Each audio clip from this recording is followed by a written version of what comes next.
السلام علیکم ورحمۃ اللہ وبرکاتہ نحمدہ ونصلی علی رسولہ الکریم اما بعد فاعوذ باللہ من الشیطان الرجیم بسم اللہ الرحمن الرحیم رب اشرح لی صدری ویسر لی امری واحلل عقدۃ من لسانی یفقہوا قولی رب زدنی علما اللہم فقہنا فی الدین۔ اللہ کے پاک نام سے اپنے دورہ قرآن کا آغاز کرتے ہیں۔ جیسا کہ آپ سب جانتے ہیں، دورہ قرآن رسول اللہ صلی اللہ علیہ وآلہ وسلم کی سنت ہے، اور یہ علم بھی ہے، اور علم کے ساتھ ساتھ یہ عبادت بھی ہے۔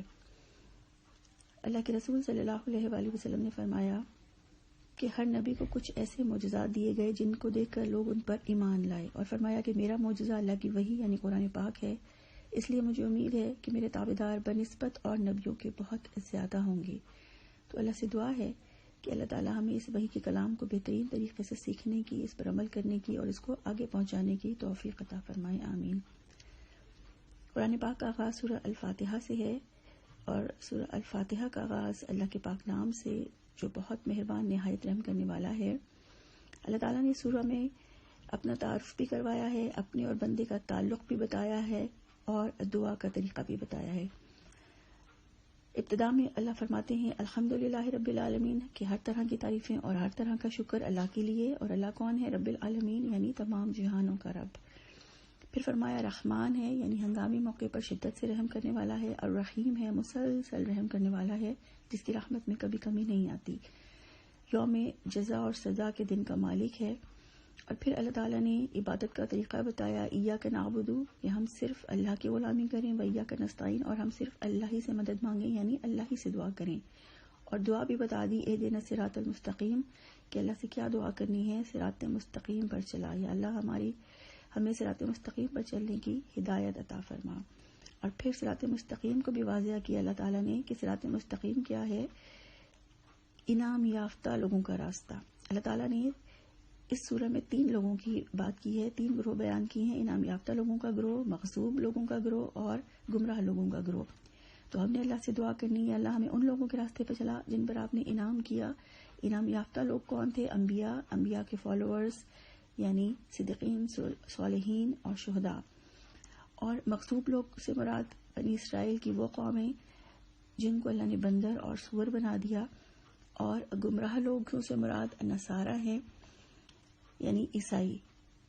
تو یہ ہم نے اپنا جائزہ لینا ہے کہ ہم ہر دعا میں تو اللہ سے، ہم ہر نماز میں اللہ سے دعا کرتے ہیں اہدنا الصراط المستقیم، یا اللہ ہمیں انعام یافتہ لوگوں کے یعنی انبیاء کے راستے پہ چلا، لیکن ہم کن کے راستے پہ چل رہے ہیں ہم نے یہ ضرور جائزہ لینا ہے اپنا۔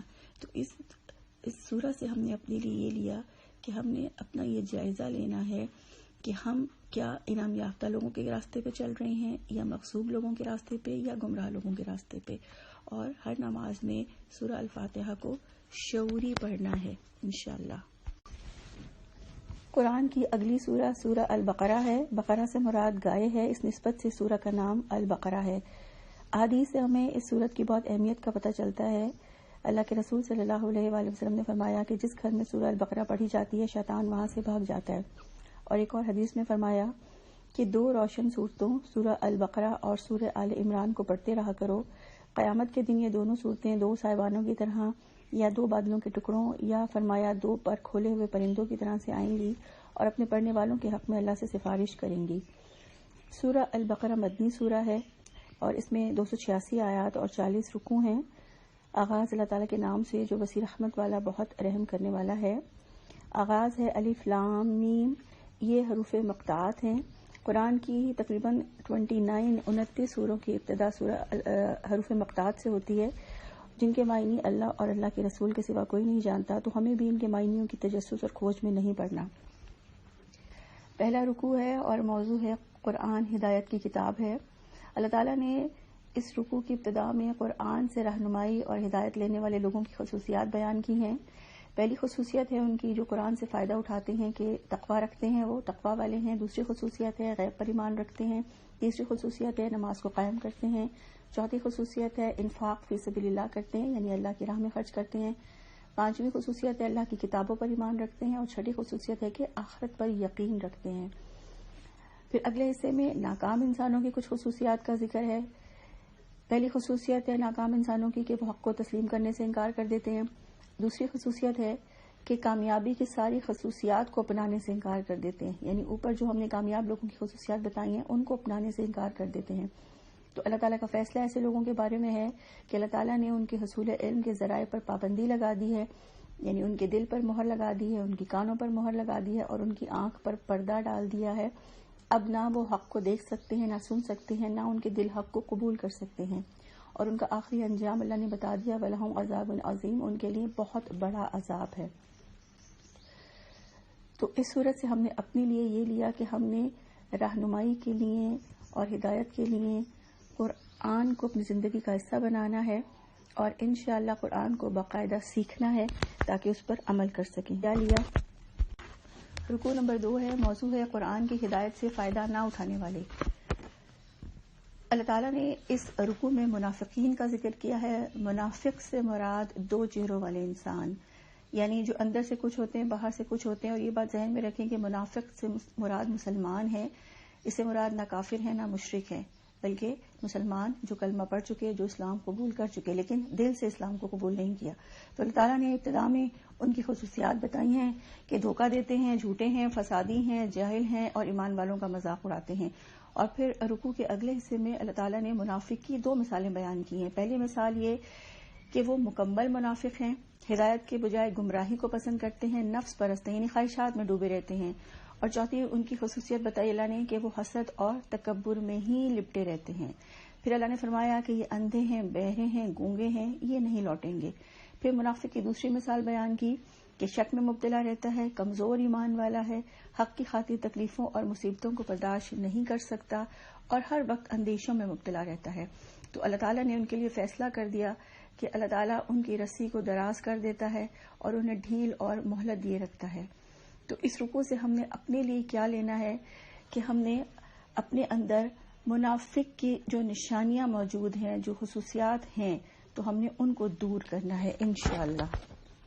رکوع نمبر 3 ہے، موضوع ہے انسانیت کے نام رب کا پیغام۔ اللہ تعالیٰ نے اس رکوع کی ابتدا میں فرما دیا کہ اے لوگو، اپنے رب کی عبادت کرو جس نے تمہیں اور تم سے پہلے لوگوں کو پیدا کیا تاکہ تم بچ جاؤ۔ تو اس رکوع میں اللہ تعالیٰ نے اپنی اطاعت کی بات کی ہے کہ اللہ کی بندگی کریں، اللہ کی اطاعت کریں، اس کے ساتھ کسی کو شریک نہ ٹھہرائیں کیونکہ وہ رب ہے، وہ خالق ہے، وہ رازق ہے۔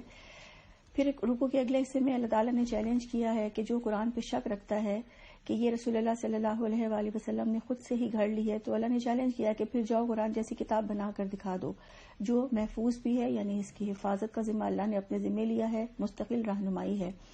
پھر اگلے حصے میں فاسق کی بات ہے، فاسق یعنی کہ نافرمان، اس کی خصوصیات ہیں کہ فاسق کون ہے؟ جو اللہ کے عہد کو مضبوط باندھ کے توڑ دیتا ہے اور جسے اللہ نے جوڑنے کا حکم دیا اسے کاٹتا ہے، یعنی اللہ تعالیٰ نے رشتہ داری کو جوڑنے کا حکم دیا، صلہ رحمی کو حکم دیا اور وہ قطع رحمی کرتا ہے۔ اور تیسری خصوصیت فاسق کی کہ وہ زمین میں فساد برپا کرتا ہے۔ تو اللہ تعالیٰ نے رکوع کے اگلے حصے میں فرمایا کہ انسان اللہ کا انکار کیسے کر سکتا ہے۔ اللہ تعالیٰ نے کائنات سے مثالیں دی ہیں کہ یہ زمین اللہ نے بنائی ہے، یہ آسمان اللہ تعالیٰ کا بنایا ہوا ہے، ہر چیز اللہ کی بنائی ہوئی ہے، اللہ ہر چیز کا علم رکھتا ہے۔ پھر اللہ تعالیٰ نے انسانی زندگی سے مثال دی کہ بے جان تھا انسان، اللہ نے اس میں جان ڈالی، پھر اللہ اس کو موت دے گا، پھر وہی اسے دوبارہ زندگی عطا کرے گا، تو لوٹ کے تو اللہ ہی کی طرف جانا ہے، تو پھر اللہ کا انکار کوئی کیسے کر سکتا ہے؟ تو اللہ ہمارا بھی رب ہے اور ہم سے پہلے لوگوں کا بھی رب اور خالق ہے۔ اس رکوع سے ہم نے اپنے لیے کیا لیا کہ ہم نے اللہ تعالیٰ کا قرب حاصل کرنے کے لیے، اللہ کی ذات کا تعارف حاصل کرنے کے لیے اللہ کی کائنات پہ غور و فکر کرنا ہے انشاءاللہ۔ رکوع نمبر 4 ہے، موضوع ہے زمین پر انسانی زندگی کا آغاز۔ اس رکوع میں اللہ تعالیٰ نے حضرت آدم علیہ السلام کی پیدائش کا ذکر کیا ہے کہ اللہ تعالیٰ نے ان کو نائب اور خلیفہ کی حیثیت سے بنایا۔ انسان کی حیثیت کو اللہ نے واضح کیا کہ اللہ تعالیٰ نے انسانوں کو علم کی بنیاد پر اشرف اور فضیلت دی، یعنی حضرت آدم علیہ السلام کو اللہ تعالیٰ نے علم سکھایا، اور پھر ان کے باروں میں، انسان کے بارے میں جو فرشتوں کے اندیشے تھے اللہ نے ان کا ذکر کیا کہ انہوں نے اللہ سے کہا کہ آپ ایسی چیز کیوں بناتے ہیں جو فساد کرے اور خون بہائے؟ تو اللہ تعالیٰ نے اس کا جواب دیا کہ بے شک میں وہ جانتا ہوں جو تم نہیں جانتے۔ پھر اللہ تعالیٰ نے حضرت آدم علیہ السلام کو علم دیا، تمام چیزوں کے نام سکھائے، اور پھر فرشتوں کو حکم دیا کہ آدم کو سجدہ کرو۔ تو تمام فرشتوں نے سجدہ کیا، حکم کی تعمیل کی، لیکن ابلیس نے انکار کر دیا اور اپنی بڑائی پر تکبر کیا۔ اللہ تعالیٰ نے آدم علیہ السلام کی آزمائش کی کہ اللہ تعالیٰ نے ان کو جنت میں رکھا اور ان کو کہا کہ تم جہاں چاہو جاؤ، جو چاہو کھاؤ، لیکن ایک پھل سے اللہ تعالیٰ نے روک دیا، ایک درخت سے، کہ اس کے قریب نہ جانا، اس کا پھل نہ کھانا. تو اس رکوع میں ہمیں پتہ چلتا ہے کہ حضرت آدم علیہ السلام کی جو آزمائش تھی اس میں وہ ناکام ہوئے، لیکن پھر انہوں نے اللہ سے توبہ کی. اور ابلیس کی بات پتہ چلتی ہے ہمیں کہ ابلیس نے حضرت آدم کو ان کی آزمائش میں ناکام کروانے کی بھرپور کوشش کی، اور بالآخر وہ کامیاب ہو گیا، اور حضرت آدم اور حضرت حوا کو وہ درخت جس کے قریب جانے سے اللہ نے روکا تھا اس درخت کا پھل کھلوانے میں کامیاب ہو گیا. اللہ تعالیٰ نے زمین پر اترنے کا حکم دیا اور اعلان کر دیا کہ میری طرف سے جو ہدایت بھی تمہارے پاس پہنچے گی تو جو کوئی اس کی پیروی کرے گا اس کے لیے تو کوئی خوف اور رنج نہیں ہوگا، لیکن جو اس کو قبول کرنے سے انکار کرے گا اور آیات کو جھٹلائے گا تو وہ آگ میں رہنے والا ہے. تو اس رکوع سے ہمیں یہ پتہ چلتا ہے کہ اللہ تعالیٰ نے حضرت آدم اور حضرت حوا کو سزا کے طور پر زمین پہ نہیں اتارا، بلکہ اللہ تعالیٰ نے ان کی توبہ کو قبول کیا، اور یہ اللہ تعالیٰ کی پلاننگ تھی کہ اللہ تعالیٰ نے زمین میں اسی طرح انسانوں کو بسانا تھا. تو اللہ تعالیٰ کی ذات ہر نقص سے پاک ہے، اور تمام علم صرف اللہ ہی کے پاس ہے، اور انسان کے پاس جو علم ہے وہ اتنا ہی ہے جتنا اللہ نے سکھا دیا. تو اس رکوع سے ہم نے اپنے لیے یہ لینا ہے کہ اللہ کا نائب یعنی خلیفہ ہونے کی حیثیت سے اپنی ذمہ داریوں کو سمجھنا ہے اور انہیں بہترین طریقے سے ادا کرنے کی کوشش کرنی ہے انشاءاللہ. رکوع نمبر 5 ہے، موضوع ہے بنی اسرائیل سے خطاب. بنی اسرائیل کو تھوڑا سا دیکھ لیتے ہیں کہ بنی اسرائیل کون تھے. اسرائیل حضرت یعقوب علیہ السلام کا لقب تھا، اور حضرت یعقوب علیہ السلام کے 12 بیٹے اور پھر آگے سے ان کی نسلیں، ان کی اولادیں، یہ بنی اسرائیل کہلائیں. تو اللہ تعالیٰ نے بنی اسرائیل کو لوگوں کا امام بنایا تھا، اپنی شریعت اللہ تعالیٰ نے ان کو دی تھی، اور ان کے لیے یہ حکم تھا کہ اس شریعت پر خود بھی عمل کریں اور آگے لوگوں تک پہنچائیں. لیکن اللہ تعالیٰ کی یہ لاڈلی اور چہیتی قوم اللہ سے سرکشی اور نافرمانی میں بڑھ گئی. اللہ تعالیٰ نے ان پر بے پناہ احسانات کیے، بے پناہ انعامات اتارے، لیکن یہ نافرمانی ہی کرتے چلے گئے، اور اللہ تعالیٰ نے ان کی نافرمانی اور سرکشی کی سزا ان کو یہ دی کہ اللہ تعالیٰ نے ان سے امامت چھین کے رسول اللہ صلی اللہ علیہ وآلہ وسلم کی امت کو یعنی ہمیں یہ امامت عطا فرما دی. تو یہاں پہ اللہ تعالیٰ اس رکوع میں بنی اسرائیل سے خطاب فرما رہے ہیں، اور ان کو جو نعمتیں اور عہد ان سے لیا تھا اس کی یاد دہانی کروا رہے ہیں کہ کتاب پر ایمان لاؤ، میری آیات کو فروخت نہ کرو، باطل کا رنگ چڑھا کے حق کو مشکوک نہ بناؤ، جان بوجھ کر حق کو نہ چھپاؤ، نماز قائم کرو، زکوٰۃ ادا کرو، جھکنے والوں کے ساتھ جھک جاؤ، صبر اور نماز سے کام لو، اور دوسروں کو نیکی کی تلقین کرو مگر خود کو تو نہ بھولو، اور رب سے ملاقات اور پلٹ جانے کو نہ بھولو. تو اللہ تعالیٰ نے انسانوں کی رہنمائی کے لیے کتابیں بھیجی. بنی اسرائیل میں ساری کتابیں اتاری اللہ تعالیٰ نے، اور ایک آخری کتاب اللہ تعالیٰ نے بنی اسماعیل میں اتاری. تو ہم نے کیا کرنا ہے کہ اپنے آپ کو کنٹرول کرنا ہے، یعنی مصیبت کے وقت صبر کرنا ہے، اور خوشی کے موقع پر شکر ادا کرنا ہے، اور کبر کے بجائے تواضع کا، عاجزی کا رویہ اپنانا ہے. رکوع نمبر 6 ہے، موضوع ہے یاد کرو وہ وقت. اللہ تعالیٰ نے قیامت کے دن کی یاد دہانی کرائی ہے اس رکوع میں کہ جس دن کوئی کسی کے کام نہ آئے گا، کوئی سفارش قبول نہ ہوگی، فدیہ لے کر نہ چھوڑا جائے گا، اور مجرموں کو کہیں سے مدد نہیں ملے گی. پھر اللہ تعالیٰ نے اس رکوع کے اگلے حصے میں بنی اسرائیل پر جو انعامات کیے تھے وہ گنوائے ہیں. یہ اللہ تعالیٰ نے ان کو فرعون کی غلامی سے نجات دلائی، سمندر میں راستہ بنا کے ان کو وہاں سے بخیریت گزار دیا، فرعونیوں کو غرق کر دیا، اور جو انہوں نے بچڑے کی پوجا کی تھی اللہ تعالیٰ نے اس ظلم پر ان کو معاف کیا. پھر موسیٰ علیہ السلام کو اللہ تعالیٰ نے کتاب اور فرقان عطا فرمایا. پھر کوہ طور پر بجلی سے جل جانے کے بعد دوبارہ زندگی عطا فرمائی. صحرا میں بادلوں کا سایہ کیا، صحرا میں بڑے پیمانے پر من و سلوہ کی غذا ان کے لیے نازل کی، اور صحرا سے گزرتے ہوئے ان کے لیے زمین کی پیداوار کا بھی انتظام کیا. تو ان انعامات کے ملنے پر بنی اسرائیل کا کیا رویہ تھا؟ اللہ تعالیٰ نے ان کی نافرمانیاں بتائی ہیں اس رکوع میں کہ انہوں نے بچڑے کو معبود بنا دیا. پھر اللہ کو اعلانیہ دیکھنے کا مطالبہ کیا کہ ہم جب تک تورات پر یقین نہیں کریں گے جب تک ہم اللہ کو کھلم کھلا نہ دیکھ لیں. اور پھر انہوں نے اللہ کی بات کو حتت ان کو بدل دیا، یعنی اللہ کے احکامات کو بدل دیا. تو اللہ تعالیٰ نے یہاں فرما دیا کہ اللہ تعالیٰ ظلم کرنے والوں پر عذاب نازل کرنے والا ہے. تو ہم نے اپنے لیے کیا لیا کہ ہم نے اللہ کی نافرمانی نہیں کرنی، اور اپنے آباء و اجداد کے دین کو رواج نہیں دینا، اور اپنی رہنمائی قرآن اور حدیث سے لینی ہے انشاءاللہ. رکوع نمبر 7 ہے، موضوع ہے زمین میں فساد پھیلاتے نہ پھرو.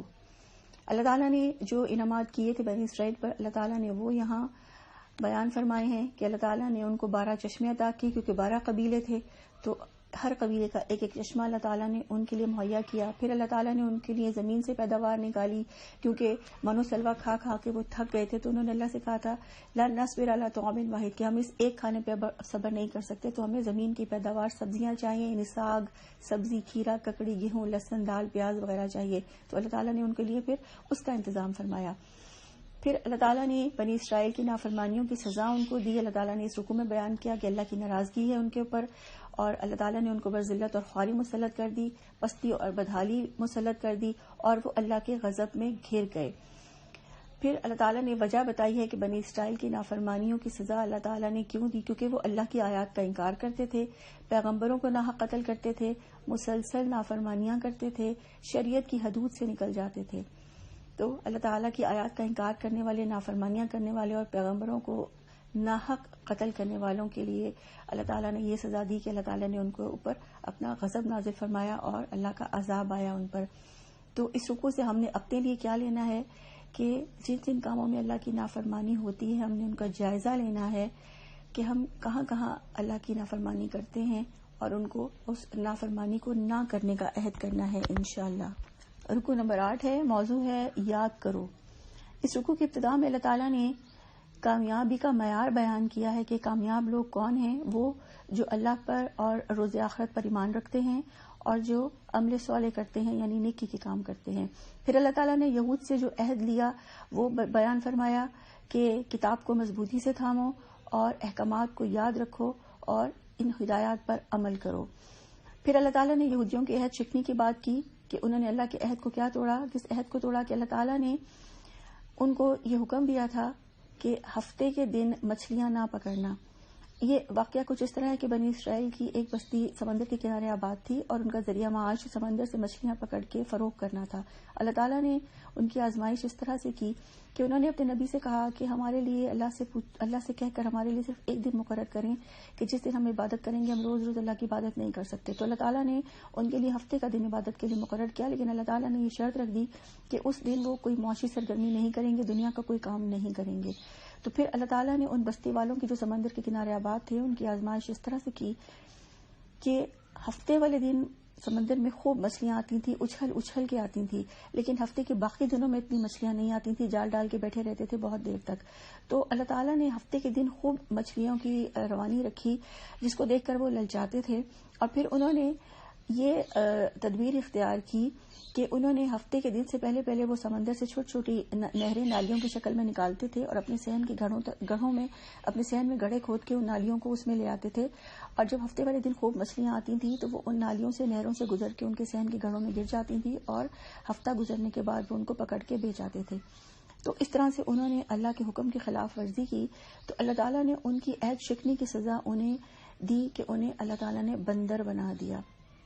تو اللہ تعالیٰ نے یہاں فرما دیا کہ اللہ تعالیٰ نے ان کو بندر بنایا تاکہ آنے والی نسلوں کے لیے عبرت ہو اور اللہ سے ڈرنے والوں کے لیے نصیحت ہو. پھر اس رکوع کے اگلے حصے میں گائے ذبح کرنے کا حکم ہے کہ اللہ تعالیٰ نے ان کو حکم دیا تھا کہ گائے ذبح کرو. اللہ کا حکم تھا کہ کوئی بھی گائے ذبح کرو، کوئی خاص گائے کی بات نہیں کی تھی، لیکن چونکہ وہ گائے کو ذبح نہیں کرنا چاہتے تھے تو انہوں نے اپنے نبی سے سوالات کر کر کے اپنے آپ کو مشکل میں ڈال لیا. تو اللہ تعالیٰ نے فرماتے ہیں کہ بنی اسرائیل نے کٹ حجتیاں کی اور وہ گائے کو ذبح نہیں کرنا چاہتے تھے، لیکن بالآخر پھر انہوں نے گائے کو ذبح کیا. وہ ایسا کرتے معلوم نہ ہوتے تھے.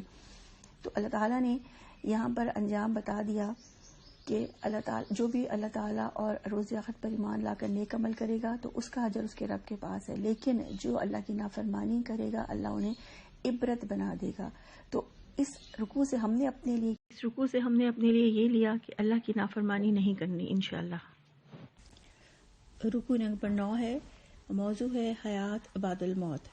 اللہ تعالیٰ نے موت کے بعد کی زندگی کے ثبوت کے لیے ایک مقتول کو زندہ کر کے نشانی بنایا کہ اللہ تعالیٰ اسی طرح سے قیامت کے دن مردوں کو زندہ کرنے پر قدرت رکھتا ہے.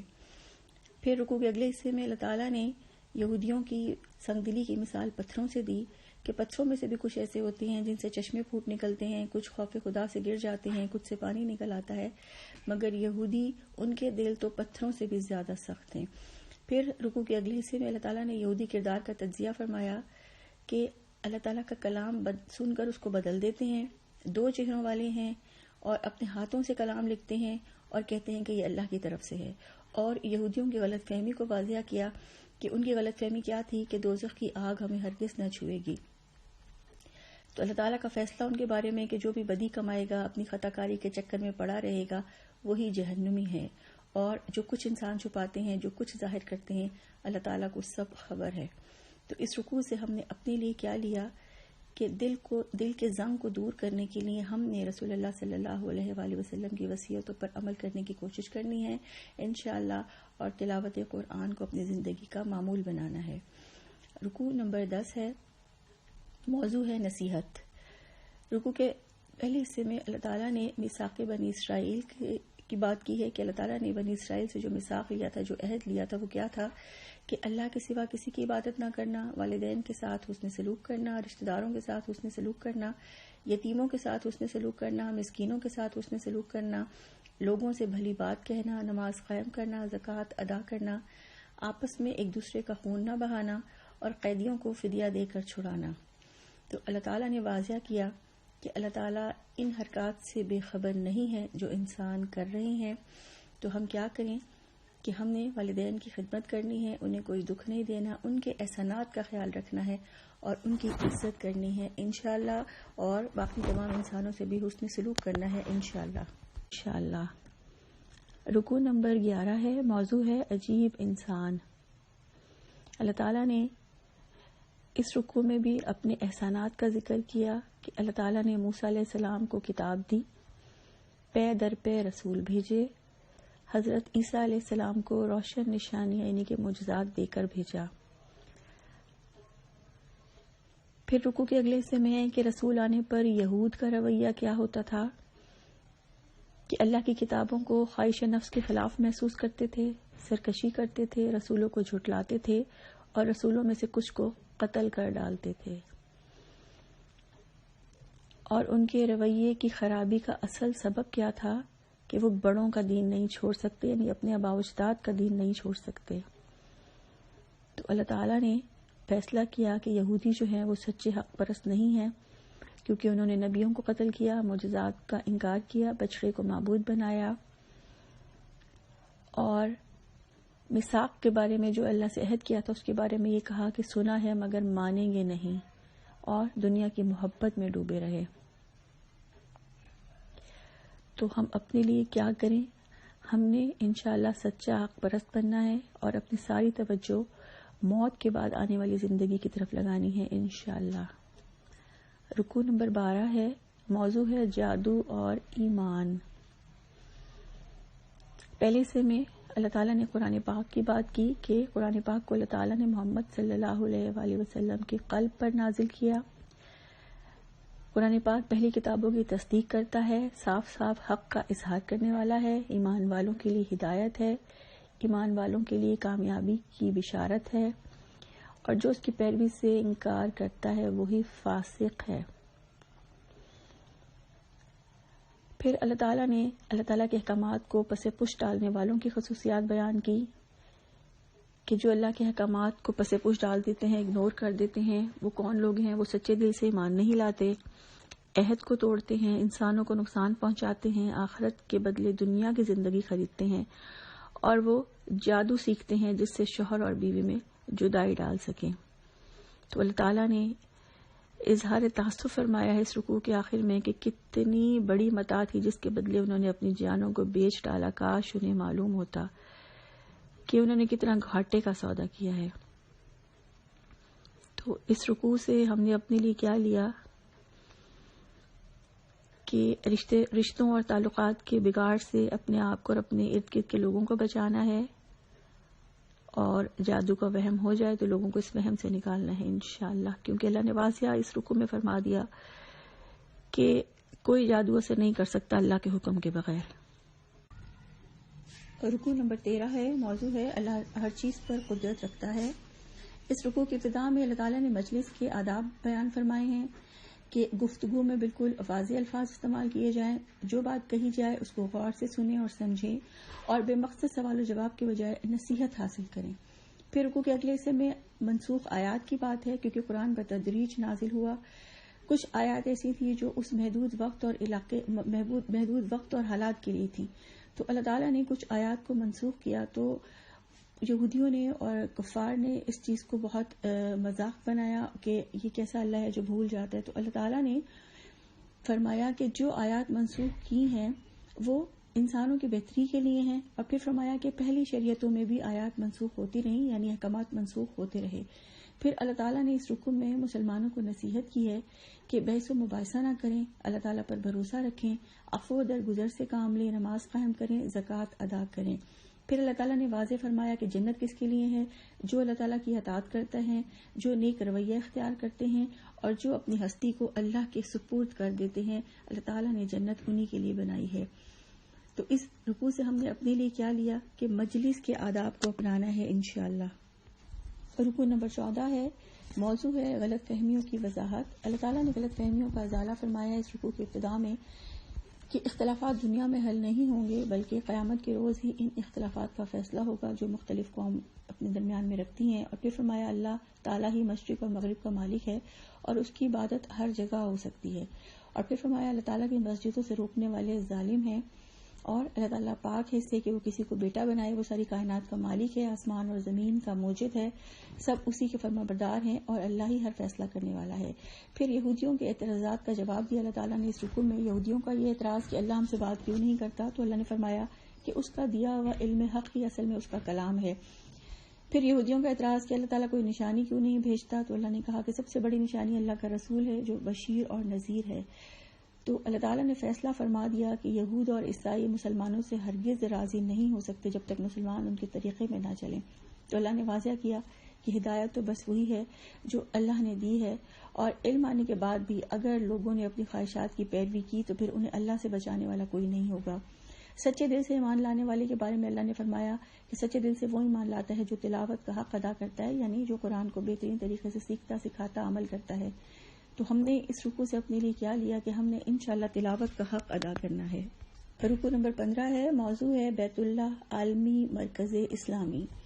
اللہ تعالیٰ نے آخرت کے بارے میں کچھ غلط فہمیوں کا ازالہ فرمایا ہے اس رکوع کی ابتدا میں کہ اللہ تعالیٰ نے واضح فرما دیا کہ قیامت کے دن کوئی کسی کے کام نہ آئے گا، کسی سے فدیہ قبول نہیں کیا جائے گا، نہ کسی کی کوئی سفارش کام آئے گی اور نہ ہی مجرموں کو کوئی مدد ملے گی.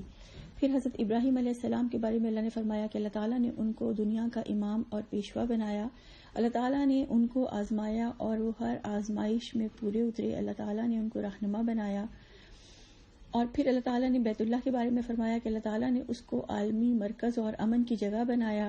اور پھر فرمایا کہ مقام ابراہیم کو اللہ نے جائے نماز یعنی نماز کی جگہ بنایا. اور اللہ تعالیٰ نے اپنے گھر کا انتظام ابراہیم اور اسماعیل علیہ السلام کے سپرد کیا اور انہیں حکم دیا کہ اللہ کے گھر کو طواف کرنے والوں، اعتکاف کرنے والوں اور رکوع کرنے والوں کے لیے پاک رکھیں. رکوع کے اگلے حصے میں اب حضرت ابراہیم علیہ السلام کی دعا ہے جو انہوں نے مکہ کے لیے کی کہ اے اللہ اس شہر کو امن کا شہر بنا دیں، اس کے باشندوں کو رزق عطا فرمائیں اور ہم سے یہ خدمت قبول کر لیں، اور ہماری نسل سے ایسی قوم اٹھائیں جو آپ کی فرما بردار ہو، ہمیں اپنی عبادت کے طریقے بتائیں، ہماری خطاؤں سے درگزر فرمائیں.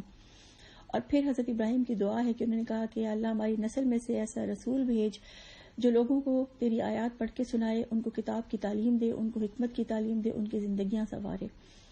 تو اللہ تعالیٰ نے ان کی دعا کے صلے میں رسول اللہ صلی اللہ علیہ وآلہ وسلم کو بنی اسماعیل میں پیدا کیا. رسول اللہ صلی اللہ علیہ وسلم کی حدیث ہے کہ میں اپنے والد یعنی اپنے جد امجد ابراہیم کی دعا، حضرت عیسیٰ کی بشارت اور اپنی ماں کا خواب ہوں. ہم کیا کریں؟ ہم نے اس رکوع سے اپنے لیے یہ لیا کہ ہم نے بھی حضرت ابراہیم علیہ السلام کی طرح ہر معاملے میں دعاؤں کا سلسلہ جاری رکھنا ہے انشاءاللہ. رکوع نمبر 16 ہے، موضوع ہے اللہ کا رنگ، صبغت اللہ. حضرت ابراہیم علیہ السلام کی بات ہے رکوع کے پہلے حصے میں کہ اللہ تعالیٰ نے دنیا میں انہیں اپنے کام کے لیے چنا. وہ مالک کائنات کے فرما بردار تھے. پھر انہوں نے اپنی اولاد کو بھی اللہ کی فرما برداری کی وصیت کی اور آخرت میں ان کا شمار صالحین میں سے ہوگا. ہدایت کا انحصار کس بات پر ہے؟ اللہ تعالیٰ نے اس رکوع میں فرمایا کہ اللہ پر ایمان لے آؤ، اللہ کی کتابوں پر ایمان، اللہ کے نبیوں پر ایمان لے آؤ اور ان میں فرق نہ کرو، اور اس طرح سے ایمان لاؤ جیسے صحابہ کرام ایمان لائے تھے. رکوع کے اگلے حصے میں اللہ تعالیٰ نے صبغت اللہ کی بات کی، یعنی اللہ کا رنگ. اللہ کے رنگ کی بات اس لیے کی کہ عیسائی اپنے بچوں کو، جو نارمل بچے ہوتے تھے، ان کو زرد رنگ کے پانی سے غسل دیتے تھے، یا جس کو عیسائیت میں داخل کرتے تھے، عیسائی مذہب میں، اس کو پہلے زرد رنگ کے پانی سے غسل دیا جاتا تھا. تو صحابہ کرام کے سوال کرنے پر اللہ تعالیٰ نے یہ آیت نازل فرمائی کہ اللہ کا رنگ، یعنی اللہ کا رنگ، اور کس کا رنگ اللہ سے اچھا ہو سکتا ہے، یعنی سب سے اچھا اللہ کا رنگ ہے. اور اللہ کے رنگ سے مراد اللہ کی بندگی کرنا، اللہ کی عبادت کرنا اور اللہ کو ایک ماننا ہے. اور پھر فرمایا کہ سب سے بڑا ظالم کون ہے؟ وہ جو اللہ کی گواہی کو چھپائے. تو اس آیت سے ہم نے اپنے لیے کیا لیا کہ ہم نے یہ سوچنا ہے کہ کیا ہم نے اللہ کا رنگ اختیار کیا ہے یا نہیں، یعنی ہم اللہ کی بندگی، اللہ کی عبادت اس طرح سے کرتے ہیں جیسے کہ عبادت کا حق ہے یا نہیں. یہ تھا پارہ نمبر 1. اللہ سے دعا ہے اللہ ہمیں اس کا سچا صحیح فہم عطا فرمائے. اور پارے کے اختتام پر ہم ایک حدیث بھی پڑھیں گے، ایک حدیث کو سیکھیں گے انشاءاللہ. اور آج کی حدیث ہے کہ اللہ کے رسول صلی اللہ علیہ وآلہ وسلم نے فرمایا، تم میں سے بہترین وہ ہے جو قرآن سیکھے اور سکھائے. سبحانک اللہم و بحمدک، نشہد ان لا الہ الا انت، نستغفرک و نتوب الیک. السلام علیکم ورحمۃ اللہ وبرکاتہ.